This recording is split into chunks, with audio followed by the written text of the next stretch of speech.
and welcome to the Punting Green, brought to you by Oddschecker and Priced Up. This is your Masters 2025 preview.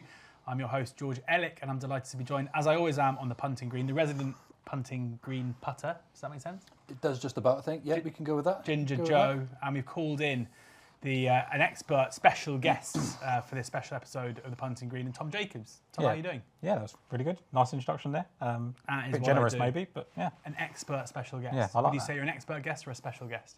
Oh, both sound good. There you I'll go. say both. So that's why I said it. Yeah. It is the most wonderful time of the year. The sun is shining. I'm in my shorts. You can't see under the table. But the Masters is upon us. We had Aintree last weekend. The Masters is here. This is where the sporting summer really gets underway. And the first major of the season is upon us at Augusta National. Before we get into it, though, great news, Joe. Yes. Viewers of the Punting Green, the first couple of episodes we had was a bit kind of close but no cigar. This time, three-man team at the Valero, 75-1. Brian Harman, bish bash bosh. Very pleased with that. Yeah, absolutely. Fifth winner of the season for Oddschecker, the first for the Punting Green. We'd had a few close calls, George. We've been sort of leading in round 2, round 3, and then having the players Keith fade off. Mitchell was just there, Yes. underneath this weekend. Yeah, and I thought he might come and do us. I had a feeling. I was like, is this how it's gonna play out now? But look, it's not often you get to shoot 3 over par in your final round to win a tournament. But that's what happened with Brian Harman, and I made it quite notable that he was very much coming into this event out of form. But if he was going to click, it was at this golf course where it demanded a nice sort of shot shape that he often provides. And he managed to bring his putting back to where we've seen it previously. So, yeah, look, really nice to pay back our viewers with a nice 75-1 winner from the 3-man squad. Yes. Yeah, absolutely. And Tom, for those who aren't aware of you and your work, this is your first appearance on this show. Kind of introduce yourself to us and what you do. Yeah, so full-time member of staff at Oddschecker, but also golf podcasts, Lost for Words, do various different shows as well. So a lot of golf, Today's Golfer as well, do a column for them. So yeah, very busy on a week like this. How's your season going so far? It's been okay, it's been solid. A couple of wins, but last week was on Ryan Gerard in second place behind Brian Harman, and also had the second place in the Corn Ferry Tour event as well, which is a bit rogue for me to even bet on that. But yes, so it's hitting the wire a lot. But yeah, we're going to get the winner this week, so all good. Hopefully, this is the weekend where that changes and you put up a winner. Masters betting, it's always a really interesting event to bet on because unlike other majors, it's at the same track every year. We have very obvious course form. We all know the course incredibly well. Unlike with certainly some US Open, USPGA courses, we're kind of learning on the job sometimes. Is it an event you generally do well in? This is my favourite event without question throughout the entire calendar year. There's a lot of sort of attributes I look within players as well, which bodes well for Augusta as a course that sets up for particular attributes. So yeah, the record's been pretty good in recent years. Of course, we've got a small matter of Scottie Scheffler to deal with, but I think we can find a little bit more value in some of the selections further down the market for this year. I wouldn't want to go too far down. This is very much a specialist course. Experience is absolutely vital around here too. But I think me and Tom have got the winning recipe for this year's Masters. And any in the past, what's your favourite winner you've had here, or any bad beats? Yeah, my favourite is actually Danny Willett in 6. I was on too. Brilliant. Obviously it came at the capitulation of Jordan Spieth, flubbing a few in the water. But you've got to go out there, you've got to hit the shots, and it was a really interesting game plan that year from Danny Willett as well. He played all season hitting with a draw shot. I am absolutely adamant that you need to be hitting a fade with your irons if you're going to be winning around Augusta. You look at Scheffler, DJ, Matsuyama, Rahm, Tiger Woods. Anyone that's winning here is hitting a fade shot with their irons. He switched just for that week and he put on an incredible performance, plodded his way well around the golf course, managed to get himself a green jacket. It's one of the biggest prizes you can get in golf, isn't it? So good. Tom? The bad beat story is Justin Rose. Yeah, I was on as well. 2017, tough. That was hard. I'd probably back him every year up until now. But did win with John Rahm a couple of years ago. So, yes, not too bad the last few years. But, again, heartbreak more so than anything else with Justin Rose, which still lives long in the memory. Well, Justin Rose does find himself onto Niall Lyons' staking plan on Oddschecker this week, playing kind of sneaky well, and obviously two top tens in majors last year. So stranger things have happened. But yeah, let's get into the chat around Augusta and the course itself. Obviously, priced up, have you covered on all markets ahead of this year's Masters, and they'll be pushing out some of the tips from the guys as well, and loads of sub-markets there too. So make sure you do check out Priced Up for all of these. But in terms of the course breakdown and what kind of profile you're looking to target, Joe, yes. give us a rundown on how you see Augusta. Okay, so Augusta National, 7,555 yards of pure beauty. Par 72, field of 96 go to post, incredibly well designed, incredibly unique, and unlike any other course that the players actually play across the PGA Tour all season long. Now, it was designed by a fella called Alistair Mackenzie. I'd just like to give a shout out because he actually designed one of the courses next to me in Cheltenham called Lillybrook, and you can see a lot of the aspects in the same sort of course there. But the examples of what make Augusta so unique and so difficult is throughout the PGA Tour season, a lot of the fairways are soft.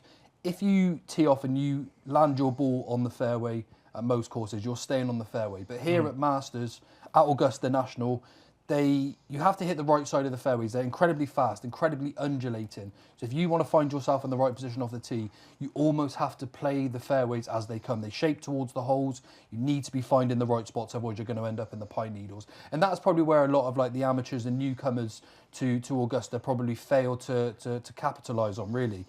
Also, when you go through the PGA Tour season, most of the year, big, wide, flat greens, it just turns into almost sort of a putting competition. However, here, incredibly fast, incredibly receptive, incredibly undulating, not too many flat spots, and there's not too many players that are going to be coming here winning without any sort of experience. So it's a very rewarding golf course if you hit the right shots. If you hit any poor shots slightly offline, you can get penalised heavily. It's incredibly unique. That leaves me with two big player requirements for this week. I want a player that hits a fade off the tee. I've already stated it's incredibly important.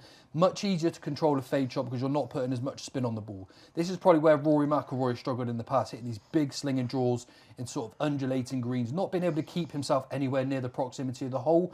Anyone that's winning the Masters, ideally, is hitting a fade shot, less spin. They're able to find the flatter spots and inevitably going on to win the tournament. History tells you that, absolutely. And obviously, you need a very good short game around here. You need to be able to putt, you need to be able to chip, and you need that level of imagination as well around these greens. So the two big requirements this week, you need a fader with your irons and you need to be a good chipper and putter. That is how you conquer Augusta, if that is even possible.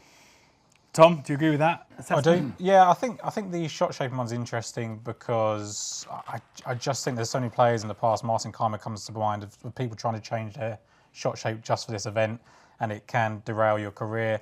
I think with someone like Rory, he just leans on that kind of draw, and you know it works well for him under pressure, so he sticks to that. I think the course experience thing is interesting as well. Obviously, everyone goes back to the stat of Fuzzy Zeller being the last kind of debutant to win. I think it was, God knows how many years ago now, but. The thing is, you've had so many runners-up that have just, come from nowhere, like Jonas Blixt, second place on his debut. Jordan Spieth went second in his first three. Ludvig Aberg last year, second. So that stat could have very easily changed over the last few years. So whilst I don't think the current crop of debutants this week are going to be any of those that are going to challenge for it, I think in the next few years this is probably going to get ticked off. So that's going to probably change the perception a little bit. But yeah, I think ultimately you're looking for someone red hot with their irons. The course experience always, plays well and stick to that.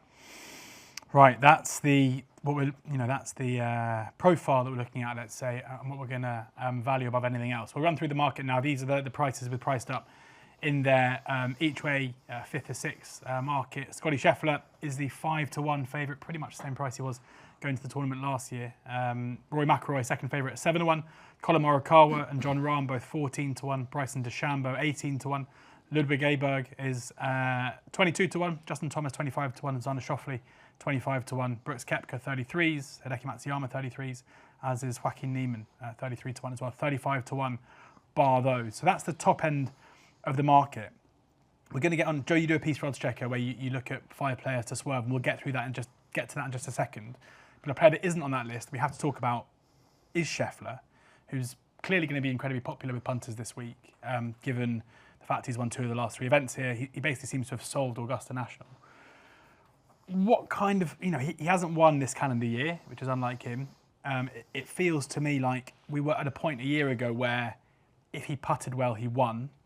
and if he didn't putt well, he would still contend. It now feels like he almost needs to putt well to win because the tee to green game isn't quite as good. I mean, do we still think he's the likeliest winner here? Yeah, absolutely. He hits, again, the right the right shape shot. Experience is vital around here. He knows how to manage this golf course too. He hasn't necessarily been as good strokes gained from sort of tee to green this year, but there's nothing too drastic about that. It's not like he's missing more greens than usual. He's just leaving himself perhaps a bigger proximity away from the hole on some of the greens. Now, there's a lot of people saying that his putting isn't quite the same this year. Anyway, he did find a bit of form last year. They're saying that he's missing more putts than usual. But when you think about it, he's hitting more greens than everyone else as well. So he's hitting more putts at the same time. So I wouldn't look at it as too much of a negative. And I think he's been building up his season for another crack at the Masters. He's bidding to try and become the 4th player to win the Masters back-to-back. This will be 3 in the last 4 years. Look, if Scheffler turns up in the form that we know he has, he is going to be incredibly hard to knock off pole position. I just can't get myself to back him at a price of 4-1 at the minute. There's plenty of good value further down the market for the each-way money. I find it very hard to see him out of the first 3. Class comes to the 4 here at Augusta.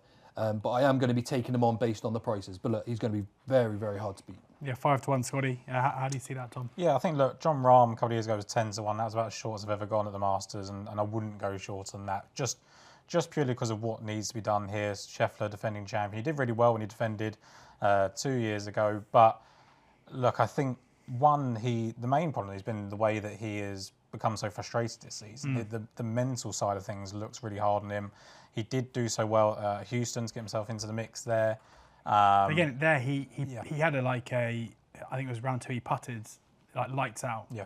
And then as soon as that dropped off, it feels like there was a point where he was giving himself so many chances that the putt didn't matter so much. I'm not entirely sure that's still the case right now. And it only needs to take a finite drop off for this to happen, right? And I think sometimes the stats can be slightly misleading in terms of approaching tees green. Like if you are excellent off the tee and hitting it for everyone else, you're expected to hit it closer. And if you're even just a foot or 2 away, then you can get punished quite severely. But look, I don't think he's just quite as good as he was last year. I think Rory McIlroy is very much the best player in the world, and actually, if I was to pick between the two, I would probably pick Rory, but with the caveat that we know the mental hurdle he's got to get over. But in terms of just pure form, the fact of who's the best player in the world right now, it is Rory McIlroy. Yes, I don't know how you price up that mental, like the demons that Rory quite clearly has at Augusta, because whilst it's always been a negative over the last, whatever it is, 14 years since 2011, at the same time, it's the one that he really wants. Now, he does feature on your 5 players to swerve list. So to run us through them and at the top end, why is Rory one that you're looking to take on? I mean, look, he's got more pressure on his shoulders than possibly anyone in the field this week. This is his 17th Masters appearance. We are now over 11 years since Rory McIlroy has managed to win himself a major championship, and it's not going to get any easier, let me tell you that. I think the pressure's building more and more every year. Now, we also talk about Rory coming into the Masters every season. He's playing brilliant golf, he's striking the ball well. Well, we've seen this 11 years in a row now, and probably for the 6 years prior when he obviously first made his Masters appearance. I don't buy the fact that he is the best player in the world personally as well. I think there's a big difference between himself and Scheffler. Prime example for me would be if you go back to Friday last year on the 11th hole, they were side by side, McIlroy and Scheffler. Now, this is where I think shot shape for me becomes really important. Rory McIlroy hit a big slinging draw, came up short, ballooned it in the air because you can't hit it too wide and high when there's a bit of wind at Augusta, managed to hit it in the water. Scheffler next to him flighted down a little 7-iron, hit the middle of the green and just went from there. Also, McIlroy adopts a draw shot all season long. You can't win at Augusta unless you hit a fade. The fact that he has to overcome a change in game plan and that mental aspect for me is just huge. I don't feel like his current form in any way suggests that he's going to suddenly turn up here and win the Masters. I think it's too much on his shoulders. Also, if you look at a few stats as well, Rory McIlroy averages 42 greens in regulation at the Masters. That's 10 shots lower than any other player in the field at the moment. He is way off on the greens in regulation average that you need for the Masters. So I don't think he hits the right shot shape. I think there's too much pressure on him at the moment. I do have him in mind for a major this year, but I think he's got a massive hoodoo with the Masters, and it shows every time. Last year he had 4 rounds in the 70s. You can't do that. I don't see how he's suddenly going to turn on this year and win just because he's been playing well leading into the event. I think 7-1 is dreadfully short myself. I couldn't have him at any price at all. Any price? Any price at all, no. That mental aspect is absolutely huge. And it's similar to my next player, Justin Thomas, world number 8. Rejuvenated character this year, 4 top 10s already too. But he bottled the Valspar. He was 3 shots ahead with 3 to play, finished bogey, par bogey. Not sure that when you get into a situation where you need Justin Thomas to hit that green, make a 2-putt to win himself a tournament, it's going to happen. I think the mental aspect is absolutely huge, and he is another player I cannot have on my mind as well. Another thing with Justin Thomas, the deeper you get into a golf tournament, the harder he is trying to hit the ball. You can't do that around Augusta because the course will beat you. You need to hit greens and you need to make putts. Under pressure is when he crumbles. Again, 4 top 10s away from the Masters this year already. Suggests he's in great form. But for me, he has got a hope as well in this year's Masters. Number 3, Tommy Fleetwood. We haven't seen. He's carrying my money, so be careful here. Okay, well, I'll try and go easy, but we haven't. I wasn't very happy about what happened on Sunday in Texas. There we go. See, he started off last week really well, but we haven't seen Tommy Fleetwood put in 4 decent rounds of golf on a normal PGA Tour course. So the chances of him doing this for me at Augusta are incredibly slim myself. Now, he did finish tied 3rd last year, but he was 4 shots behind Aberg and a further 3 behind Scheffler. But that wasn't because he moved up the field. That was the field coming back to him. At one point, you had the likes of Morikawa, etc., also in contention. They went back to Fleetwood. It wasn't the other way round.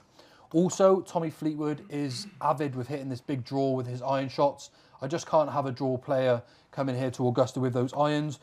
And he just needs to smile a little bit as well, doesn't he? He always looks so upset on the golf course. I don't like his attitude at these big tournaments. Too much pressure on himself as well.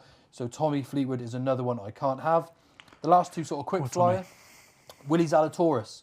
Very good player. Major winner in waiting, but not yet. He's unbelievably short for this, isn't he? He is. Kind of what's in the book. You go back a couple of years, obviously. He had he's 60 to 1 now, yeah. Yeah, I mean, okay, it's fair enough value, but if I'm backing a player each way in the Masters, I want them to have a genuine winner's chance, and I don't think Zalatoris does. He may well sneak into the top 10. And yeah, just to reiterate, this list that I produce, you know, it does go down quite well, but the idea of these, they can get as close as they want to winning, but they will not be wearing that green jacket. Zalatoris has not got the game at this point in time. And then the final player is Akshay Bhatia. You can't come around here hitting a big slice and expect to win at Augusta. It just doesn't happen. I understand he's... As a left-hander. Yeah, of course. But again, it's the amount of spin that you put on a ball by hitting that shot shape. You've had plenty of left-handers win here. Bubba Watson, Mike Weir, Phil Mickelson.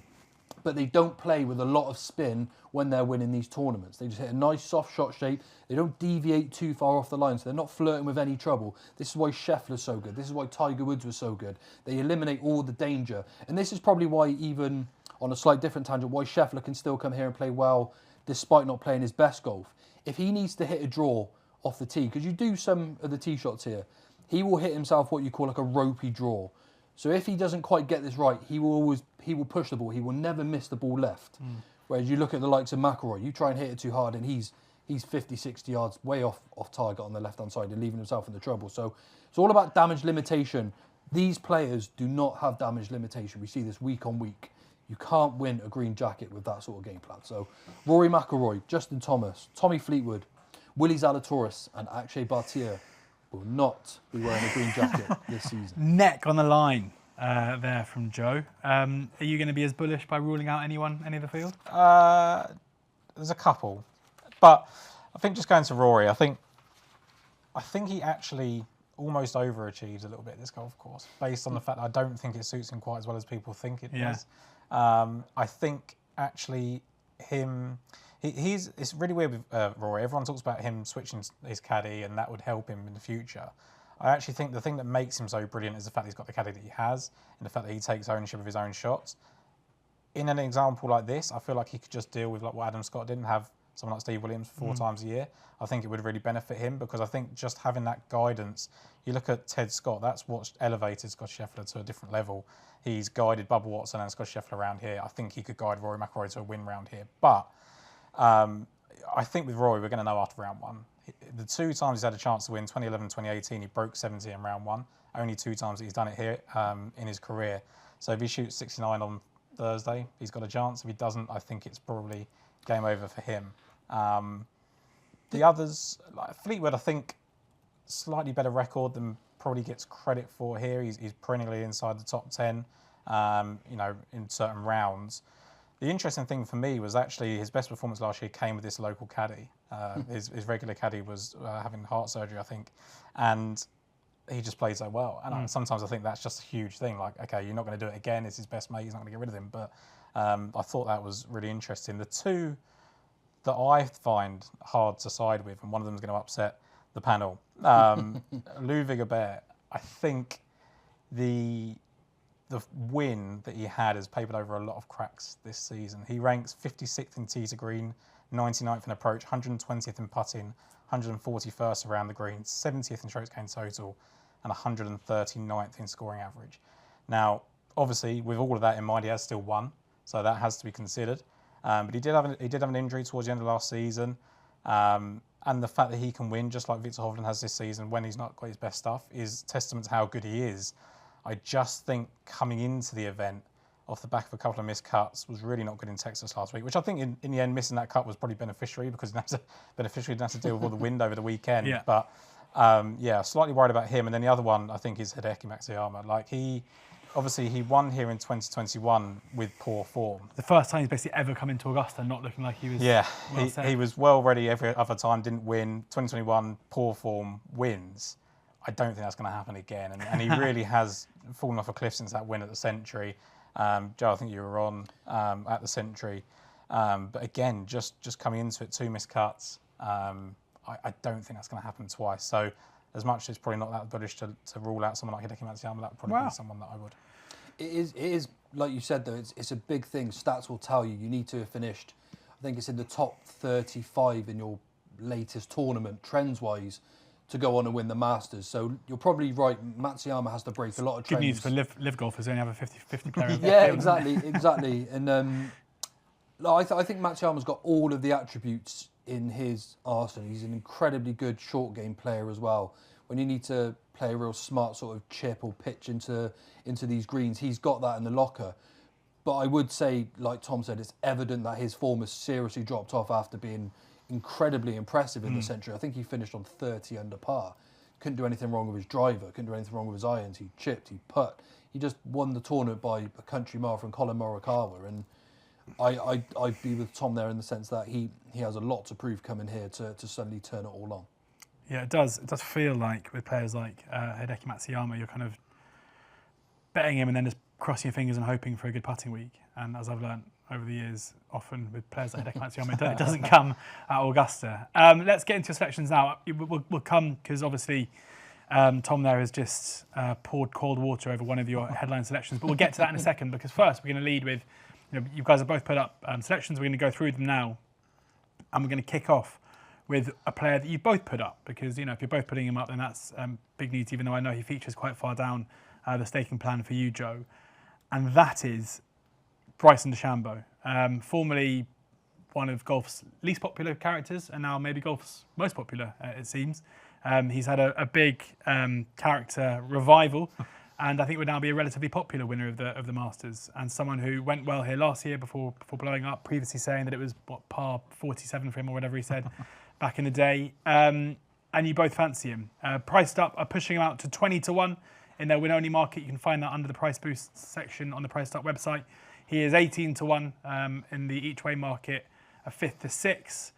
What is it about Bryson, Joe, that gets you excited ahead of this weekend? I mean, look, he's got everything in the bag, hasn't he? He opened with a score of 65 here last year as well, so we know he's capable of putting in a good round. He's sort of coming to the boil of late as well. He finished 5th last week in Live Golf Miami.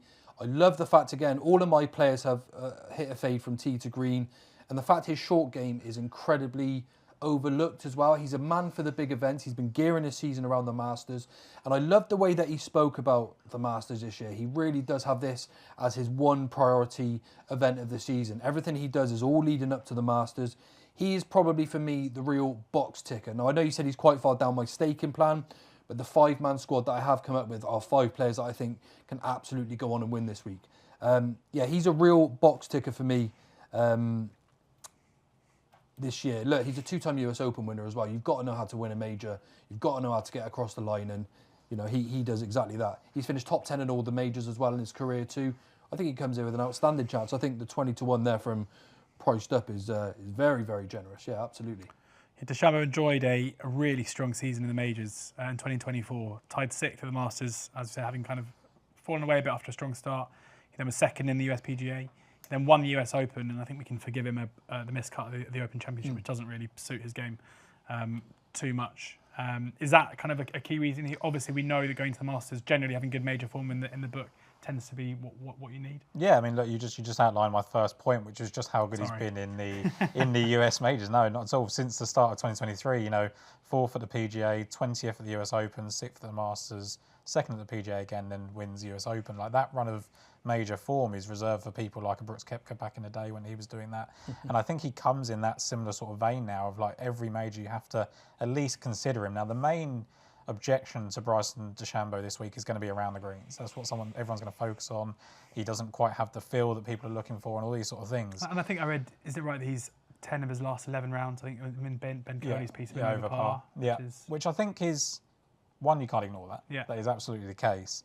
But I mean, he did finish, I mean, in fairness, he finished 5th. Yeah. In Live Miami, and that's just a very tough course. Yeah, and so a couple of things there. Like, first of all, as Joe said, he shot 65 last year to lead after round 1. That was the second time he's led after round 1. He shot 67 to lead a few years prior to that as well. So twice he's been the best player in the field in a certain round. He led for the first 2 rounds last year. First time he's really been in proper contention at the Masters, which I think is huge. And I think it goes overplayed. He doesn't really suit it. Like, he finished 21st here as an amateur. He was 10th at the halfway mark. So I think he's always actually really liked Augusta. And yes, the comments about it's a par 67 for him were awfully timed. It's really funny you mentioned about the personality traits and the character of Bryson DeChambeau. He was extremely popular when he came out of college, extreme negativity around him after moving to Live, and extremely popular again. But I would also say that extreme negativity that predated Live as well. Yeah. The whole, when he beefed himself up, exactly. and he started saying that things were Augusta was past 67, Exactly. There felt like there was kind of a lack Awareness. of respect to the game, whereas it now feels like it's kind of gone the other way, where he seems to really value, or he seems to put himself out there as someone who values the game and its values. And I think someone like that, of someone that's gone through this sort of character sort of wave, is Sergio Garcia, who obviously we just talked about, won in 2017. And a similar thing, everyone sort of said Sergio doesn't really suit the Masters, but because he was so good, he eventually got through and won there. And that's something I think Bryson can do. So, as you said, played so well in Miami last week. He was first after round 1 and 2, and then just sort of fell away. But there was only 6 players finished under par in that tournament, and 3 of them are Masters champions. So, and Leishman, another contender at the Augusta. So I think it's a really good sign. Let's get on to your headline selection, Joe, and it's one that Tom picked out as one he can't have, Ludvig Aberg. So, what is it about? Obviously his quality is undeniable, and what he did last year on debut was phenomenal. Sure. Yeah, I mean, look, hopefully me and Tom have sort of come up with the right recipe with Bryson DeChambeau, the fact that we both obviously picked the selection. But for me, yeah, look, Ludvig Aberg, world number 5, second on his only Masters appearance to date. And to me, it's not necessarily a stats-based selection. It's the game plan that he has. He never hits a big draw, never hits a big fade. Again, it's a soft fade, doesn't deviate too far off the target line, which means he stays away from a lot of trouble. He's an outstanding ball striker. He doesn't look as flashy as McIlroy, as Scheffler, but his ball speed is up there with the best. He hits it pretty much just as far as Scheffler at this point in time as well. He's got a consistent shot shape, consistent ball striker too, and there's not many that can turn up to Augusta on their first attempt and finish second. As Tom outlined, it doesn't happen very often really at all. He was 3 behind Scheffler last year and 4 clear of an incredibly talented field that have had a magnitude of experience coming to the Masters. He won the 2025, obviously, Genesis Invitational this year. Ticks all of the boxes for me. I think he's going to turn up at the right time again for this week. I just can't see him being too far away. The Swedish sensation, Ludvig Aberg, is going to go very close indeed this week. Ludvig Aberg, the selection there for Joe. Priced up, pushing him out to 25 to 1 in their win-only market. You can find that on the price boosts. About Aberg. Tom, I don't know if these are in order, but the first selection I've got down in the running order is Shane Lowry. Yep. So you fancy Shane to go well at Augusta this time around? Yeah, I've had sort of a full 360 on Shane Lowry. I was always quite harsh on him. I didn't think he won enough, and that is still true. But when you look at his Augusta record, it is absolutely phenomenal from kind of 2019, 2020 onwards. He was tied 3rd here in 2022. Had a decent enough chance to win him running. Couldn't quite hold the putts that he needs to do, but he put it down to playing with Tiger Woods in 2020 in the final round and said he just learned a lot about managing the golf course. 5 finishes here, last 5 finishes, 25th, 21st, 3rd, 16th and 43rd was obviously disappointing last year, but just having someone that you know is going to go and get in the mix. And someone like Tommy Fleetwood, I think both of them are a similar type of player. They are going to go and get in the mix, don't quite win enough. But the difference between those two is Shane Lowry has won the Open Championship. He has won a WGC. And when you think about the players that he's beat in a BMW Championship at Wentworth, he's directly beaten Rory and Rahm there. He knows how to get the job done. And 4th in tee to green this season, 6th in approach. Ball striking is absolutely phenomenal. And when you look at the season so far, 2nd behind Rory at Pebble Beach, and really good there. And you know, probably any other week he probably wins. You know, Rory just really turned it on in that final round.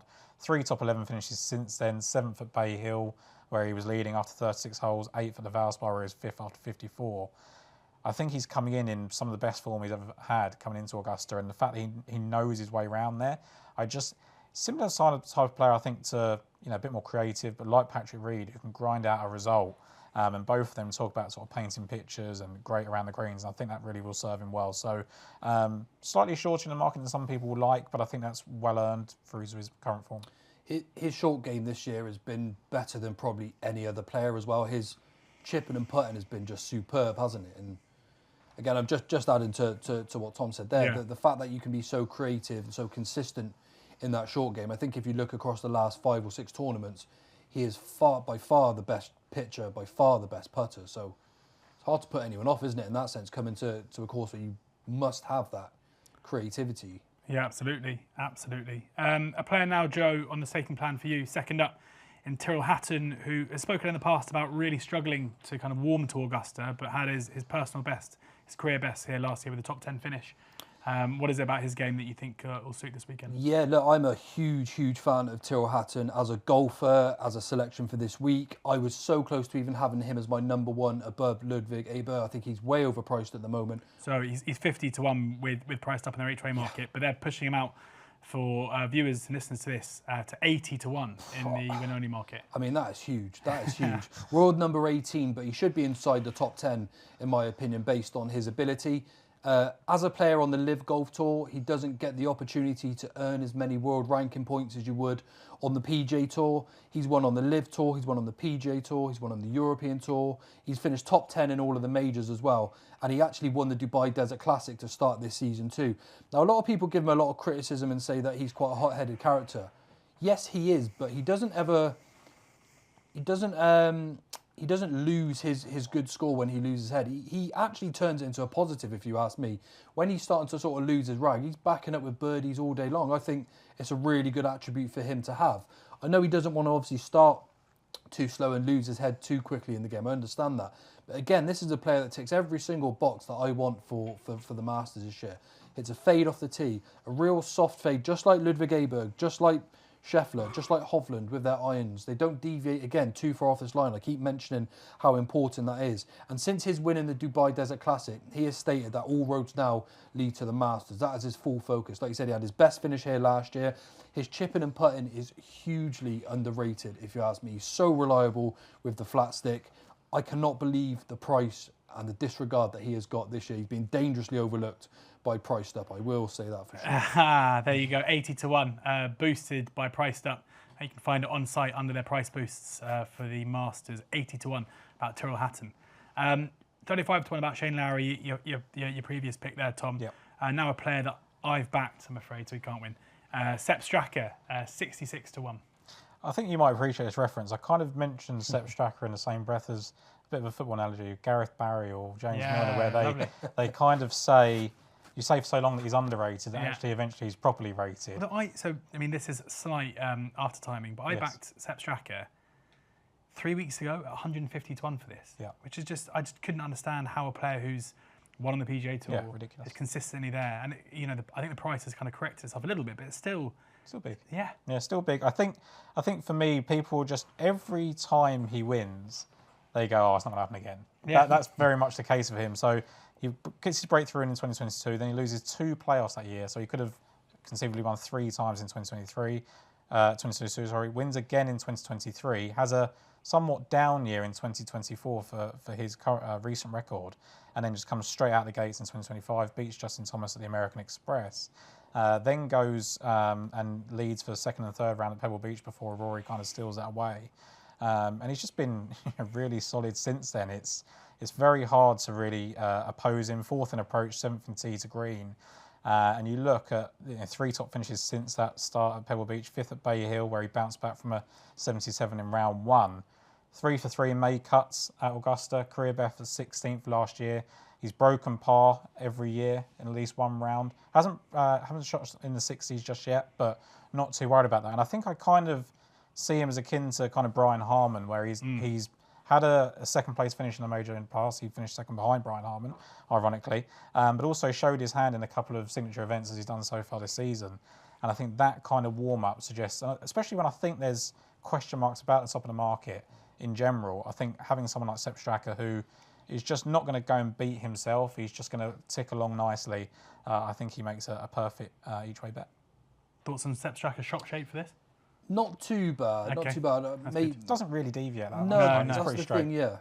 And is one of the best iron players in the game. Yep. And also, I think had a top 10 in 2023's US PGA as well. So he's got some form in the book in US majors too. I am very sweet on, as you can imagine, backing with that price on Sepp. Next on your list is a player, Joe, who was second favourite for this after the Open Championship. Has obviously had some injury issues. Xander Schauffele now out to a big price. It would have been unthinkable. Only an injury could have put him out here at 25 to 1, which is the price he is with priced up for the Masters. Well, what is it about, obviously shot a low score last time we saw him on Sunday a couple of weekends ago in Texas. What is it about his game where you're happy to overlook the fact that since coming back from that rib injury, he hasn't been in the best form? Sure, that was what I needed to see, was that final round 65 at the Valspar. Look, he's a two-time winner, two-time major winner. He's won the PGA Championship and he's won the Open too.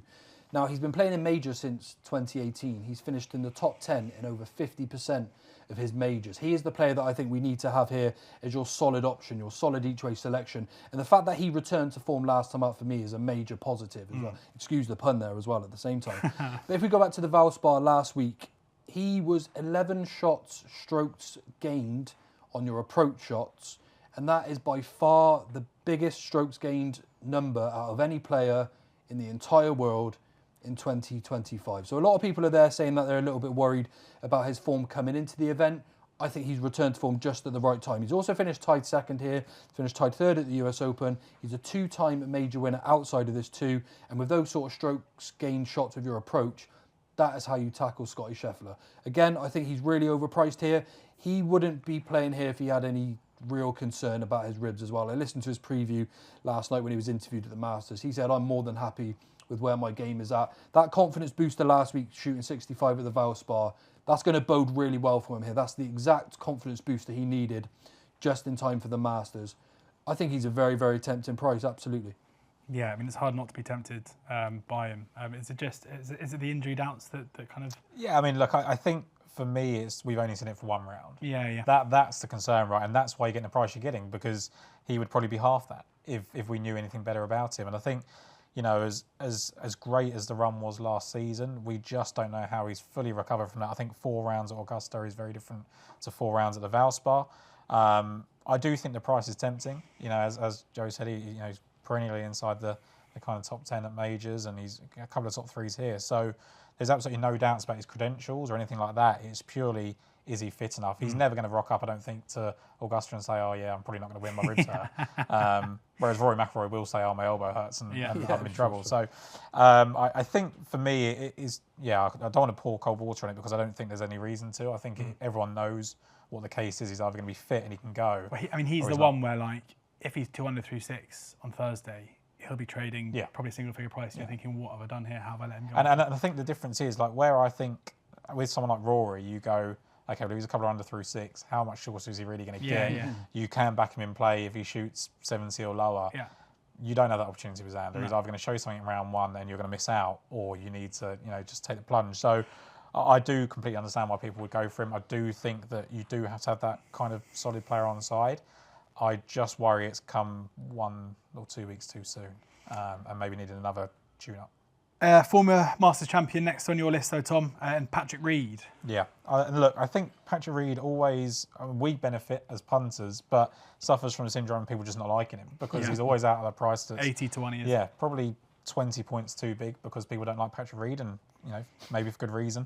But since winning at Augusta in 2018, he's posted 4 top 12 finishes and 6 starts here, with a best of 4th in 2023. He made that great run on the final day, didn't he, Joe? Where Mickelson charged as well. Just ultra consistent in this major alone. He's not been great in majors outside this. He did finish second at Quail Hollow, where they're going again this season. But I think he's found the form at the right time. Second in Macau in an International Series event, where he led for 3 rounds. And last week in Doral, he led after round 1 and was third going into Sunday. Not that long ago, he won in Hong Kong in an International Series event again. Shot a third round 59 and backed that with a 66 to win by 3 to show the kind of competitive nature of that event as well. It's just that consistency. There's places where you can get kind of 12 places on him as well. Like, just backing him for that. I do like the kind of 6 places at 80 to 1 as well. I can definitely see him winning twice at Augusta. I think he's the perfect candidate for it. Around the green, as I said, similar to Lowry, just that type of perfect player for that. He's not going to get rattled by anything. I mean, he would love to be head-to-head with Rory McIlroy on Sunday. That would be the perfect thing for him. I think we'd all love that, wouldn't we? I think Reed or DeChambeau versus Rory on Sunday is what everyone's dreaming of. But look, I just love how consistent he is here, and I think he's always going to put himself in with a chance. So 80 to 1, I think it's fair value. Yeah, rock solid. Patrick Reed, 80 to 1. The final one on the staking plan for you, Joe, is Viktor Hovland. Looked out of sorts for much of the year, but bounced back with a victory a couple of weekends ago. Yeah, I mean, look, we've been speaking all season about his game on the Punting Green, how he's been very much out of character. Really struggled with his swing, like a modern day Nick Faldo, focusing too much on the technicalities of his swing, and then essentially getting in the way of him being able to score on the golf course. He's obviously a rejuvenated character again himself this year, because he has actually won the Valspar where JT bottled it. He finished obviously bogey, par, bogey, whereas Viktor Hovland finished birdie, birdie, bogey. He sort of came at Justin Thomas. Now again, I like to look at shot shape, game plan and things like that. Outside of Scottie Scheffler, the nearest person to the same attributes that Scottie Scheffler holds is Viktor Hovland. It's a real high, soft fade. Doesn't deviate again too far off this line. I know I keep coming back to that, but I think it's really, really important. Doesn't put too much spin on the ball as well. He attacks the flags. If he gets the shot right, he's not too far away. Incredibly solid as well with his putter. If you go back to this time last year as well, we were talking about him being destined to win one of the majors last year. Like Xander Schauffele, I think his good form has come just at the right time. Finished tied 7th here in 2003. Wasn't right for this last year. You can draw a line through that one. He's coming back here now with a little bit more positivity. Looking at the way he spoke in his pre-Masters interview as well, he seemed much more comfortable in his game again. He was happy with where it's at. And that's the first time we've seen that for Viktor Hovland in months now. Again, that's got to be a big positive for me. I think he, again, is another real box ticker. Ticks everything that I'm looking for this week. Good shot shape. Hits it plenty far off the tee. Doesn't miss left as well. That's really important. His bad shots are right, but you can afford to do that because you've still got a little bit of room. Yeah, another one. Viktor Hovland. He was available at much bigger a few weeks ago, but since that win, he has almost halved in price, but I can't leave him out of my squad. I've had him in mind for this for a long time now. I'm glad he came back and won the Valspar. He can obviously then get all roads leading to the Masters. Yeah, 40 to 1 in the each-way market. We're priced up, but boosted to 50 to 1, win only for viewers of this. So make sure you take that if you fancy Viktor Hovland. And finally, Tom, the last one on the staking plans, a player who had to undergo some torment at Sawgrass a couple of weeks ago, coming back on the Monday to take on Rory McIlroy in a 3-hole playoff, and really struggled, I guess, to deal with that. I mean, it's a horrible thing to go through, I think, having to go to bed on Sunday night knowing you're going to wake up in the morning and take on Rory over 3 days. Over 3 holes. But you fancy JJ Spaun to bounce back from that and go well this weekend? Yeah, look, and I think it's just a price thing, really. Like, you've got 3 top 3 finishes this season, twice a runner-up, 54-hole leader at the Sony Open. It takes, as you said, Rory McIlroy to beat him in a playoff at the Players. Like, if this 125 to 1, yeah, this guy wins the Players, all of a sudden he's 66 to 1. Yeah. And I know it's all if, buts and maybes, but it's taken Rory McIlroy to beat him. The same sort of excuse I made for kind of Shane Lowry, in the sense that if you get beat by Rory McIlroy, then so be it. There's not really much you can do about that. Any concern he followed up the Players with missing the cut a couple of weeks later? That is the one concern. Yeah. Is that he generally has won the Valero Texas Open, so then going to Houston not doing very well is a slight concern. But when we look here, In 2022, he won the Valero Texas Open, got himself into the Masters, then finished 22nd here on debut. And to do that a week after winning your first PGA Tour event is really good. And it's interesting with JJ Spaun. His early part of his PGA Tour career, if you look, he promised to be quite a good player, to win quite early. And then you see this massive period where he had a bit of a slump. And actually, if you go back and look at interviews, he was misdiagnosed. I can't remember which way around it was, but he was diagnosed with type 1 diabetes or type 2, and he had the other one. Wow. And they basically just didn't know what was going on with him. He finally got his body right, and all of a sudden he's now playing what he was earlier in the season. Look, I don't think he's suddenly going to be an elite player or anything like that, but he's second in approach this season, 7th in tee to green. His preparation feels very similar to Matthew Bavon last year. People that would have passed on the Mindbets last year, he won at Torrey Pines, then finished third at Pebble Beach, and JJ Spaun's done everything but win this season. So I think it's one that you take with the places and hope for an each way payout. But I think he warrants a selection. I think he's playing really well at 3 figures. Yeah, 125 to 1 about JJ Spaun there, Tom's final selection. And before we let you guys go, I'm going to have a look at some sub-markets here. Tom, will come to you first. A couple of you like can you call Cameron Smith an Augusta specialist? Just about. Yes. And he's 8 to 5 to finish in the top 20. Yeah, I think that's incredible value. I found it quite hard to leave him out of the outright staking plan. Then I thought maybe we go to top 10. In the end, I've settled on top 20. 5 top 10s in 8 starts here, and he's never missed a cut. His worst effort was 55th on debut, where he did ultimately struggle, but it's the first time he was here. Outside of those top 10s, he was 51st in 2019, but he was 11th after round 1 and 20th going into Sunday. And then 2 years ago, he was 34th, but he was 20th at halfway. So generally speaking, he's always inside the top 20 or threatening to do so. Got better every round last week in terms of position, went from 16th from round 1 and finished 9th. And he was 3rd after round 1 in Singapore and 10th going into Sunday there as well. So whilst the current form doesn't look great for someone that plays on live, 1, I don't think he particularly cares how well he plays on live. And 2, as you said, we can call him an Augusta specialist. I think sometimes he gets overplayed his win chances around there because I think people get so buoyed by him. But he's fantastic. He hits all the right shots. He gets himself out of trouble all the time. So for a top 20, I think that's a very modest bet. And yeah, I like it. Just on something you said there, because this is a theory that I've got. Like when you say, I don't think he really cares how he plays on live, I think that maybe applies to Jon Rahm. Yeah. I think it maybe applies to Tyrrell Hatton, whose form on the European Tour over kind of November, December was phenomenal. Yeah. I think it could maybe apply to Bryson. Like, is that an angle here where people are looking at bare form over on live, whereas actually it's a bit of a case where you just turn up, I think it's very player dependent. So if you look at Joaquin Niemann, twice a winner this year, I think he is very much going out there trying to prove everybody wrong. Tyrrell Hatton, Jon Rahm, Cameron Smith, they've got nothing to prove right there. Maybe. And this is their opportunity to go toe-to-toe with the players that they believe they belong to be going toe-to-toe with. And that's what they care about. You look at Cameron Smith, I think he's just got all his mates in a team on live and he's just enjoying life, goes out, does a bit of fishing when he wants, a little bit like Dustin Johnson, just enjoys life. Jon Rahm, I think, is a little bit more, potentially does care, but by the same token won't overreact to not quite winning and things like that. Same with Tyrrell Hatton. I genuinely don't think Cam Smith cares. And I think if you look at it and the fact that he finished 9th in the end and played really well on Sunday, it's probably that final tune-up to go, look, I'm ready for the Masters now. So I could definitely see you applying that logic to Jon Rahm. What I would say as well, just to sort of back up your point there as well, Tom, is again, Cam Smith, Tyrrell Hatton, Jon Rahm, they've all aired their opinions and voiced their plans for the season, and everything gears towards the majors. Yeah. So like Tom was saying, if we're going to see the best of them, this could exactly be the time that this all going to click into place for them on the first major of the season. It's very easy to disregard some of the tournaments that they do play on live, but the matter of fact that they've been so vocal in targeting the Masters, the first major of the year, like Tom said, probably shows they care about the right events.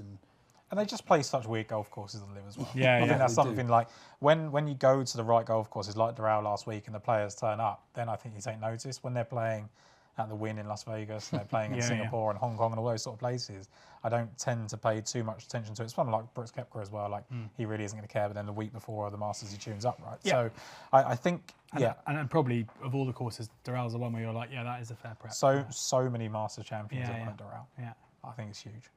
Any you like in the top 10, top 20 markets? Yeah, so I was very close to putting Bobby McIntyre into my squad for this week.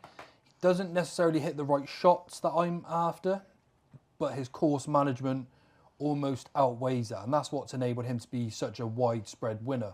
He's won on the European Tour. He's, of course, won the Canadian Open as well. So rather than putting him up as an each-way selection in the squad because he doesn't fit what I'm after, I do think he has the capabilities of making it into the top 10. And you can get 4-1 about Bobby McIntyre. I think he is possibly going under the radar. And I can see him wearing a green jacket. Sometimes it's just something you can feel. And he's got all of the class to win these big events. He's a proper gritty competitor. He's shown this previously. I think the 4-1's quite a generous price about him. And then my other selection for the top 10 is actually a player you mentioned, Tom, Matthew Pavon. He's 500-1 each way in the normal market, but you can get 25-1 for a top 10 finish from Matthew Pavon. He is a real classy player on his day. So if you want one at a wide price, I think Matthew Pavon could tick a few more boxes than what meets the eye here. Really good short game as well. When he is on, he is a top 50 player in the world. He hasn't been that lately, but sometimes these big events bring out the best in some golfers. And I think Matthew Pavon at 25-1 could be a little bit of value. Seemed to relish the majors last year, tied 12th in the Masters and then 5th in the US Open as well after that. Pavon 25-1 were priced up to finish in the top 10. And finally, just in kind of top nationalities betting, Tom, top South American was one you looked at? Yeah, look, I think this is a case of potentially opposing Joaquin Niemann. It's really weird. I sat there yesterday and I thought maybe I'll put him in as an outright bet, Joaquin Niemann. If he's ever going to win a major, I think it's going to be the Masters. He's got a lot of decent finishes here, good rounds.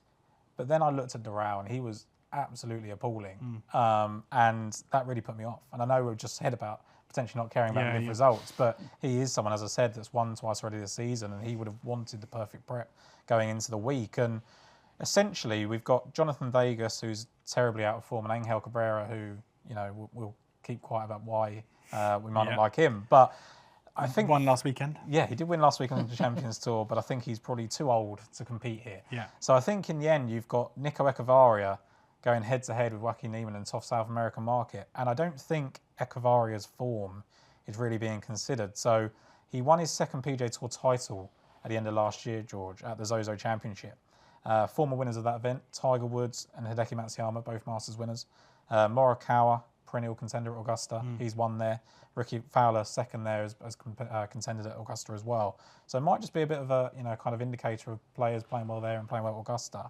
And then you look, so you say that was his second win on the PGA Tour. And then at the start of this season, he lost in a playoff at the Sony Open to Nick Taylor. He was 8th after 54 holes at Torrey Pines shortly after that. 16th at the Valspar Championship, where he was actually the 54-hole leader again. And then 32nd in Houston, where he was 5th at halfway and 10th after 54 holes. I think he could potentially win this market by finishing 30th. Because, look, there's two things that are going to happen with Joaquin Niemann. He's either going to have the best major of his career and make a run at it because he's playing so well, or I think he's going to crumble under the pressure. Like Phil Mickelson's coming out and saying he's the best player in the world. He's going to have to kind of live up to that. Do you think when he read that, was he like, brilliant? Yeah, cheers, Phil. Like, oh. Yeah, like I think he's gone, please keep your name out of my mouth. Mind. Yeah, a little bit kind of Will Smithy. But I think for me, it's just one of those where he would love to have just gone under the radar, prepared in his own way, and he hasn't really had that opportunity. Everyone's talking about it, a bit like Taylor Gooch a couple of years ago. Like they were the kind of, this is the guy that's going to lead the Live Tour and get a win. And I don't think he'll relish that in any way, shape or form. I do think it's a good golf course for him. I do think he can win. But just in a head-to-head, I think he's 10-3 Echevarria to be top South American, but priced up. Like, I think that's a huge... 4-1. 4-1, even better. Yeah, so 4-1, unbelievable. I just think, going under the radar, Echevarria. Anything to add on these markets, Joe? Can I add one more top 10? Yep. Cam Davis, 16-1. Again, incredibly talented golfer. Not necessarily hit the heights that we have expected him to, but in the better events, he tends to play better. I don't think he's going to be too focused on trying to be the best player all week long. He doesn't have too much attention on him this week, but he is an absolute class act. He's going to be winning a major at some point. He could quite easily sneak into this top 10, considering you don't find too many players under par. With, last year, for example, we had your Scheffler, we had your Aberg, and then it was just 3-1s, 2-1s, 3 unders, 2 unders, 1 unders. Cam Davis is more than capable of that. 16-1 is a big price because he's not going to be under too much pressure. He's going to go out there and play his own game. So I'm going to add him as the third top 10. Bobby McIntyre 4-1, Matthew Pavon 25s, and Cam Davis 16-1. Good value for the market, I think. There we go. That brings this bumper episode of the Punting Green to a close. Thank you very much to Tom and to Joe for sharing their tips, thoughts and insight ahead of one of the great weekends of sport in the calendar year. Make sure you check out pricedup.bet. They've posted all the prices, as I mentioned, of Joe's selections on the win-only market. Loads more boosts across the week, so keep your eyes peeled on a price boost page up on Priced Up, and loads of other markets as well. They've got various other top nationalities. They've got loads of 72-hole match bets. Always fun to perm those together and have a bit of a multi over the course of the week. So make sure you do check those out. And plenty to get at over the course of the Masters. Oddschecker have you covered as well for all the best prices, bookie offers, free bets and various other bits. So make sure you check out the Oddschecker grids ahead of the Masters 2 and all other sport. Enjoy what should be a magnificent weekend of golf. Hopefully we put up the winner at some point over the last hour or so. But please do ensure that you're gambling responsibly.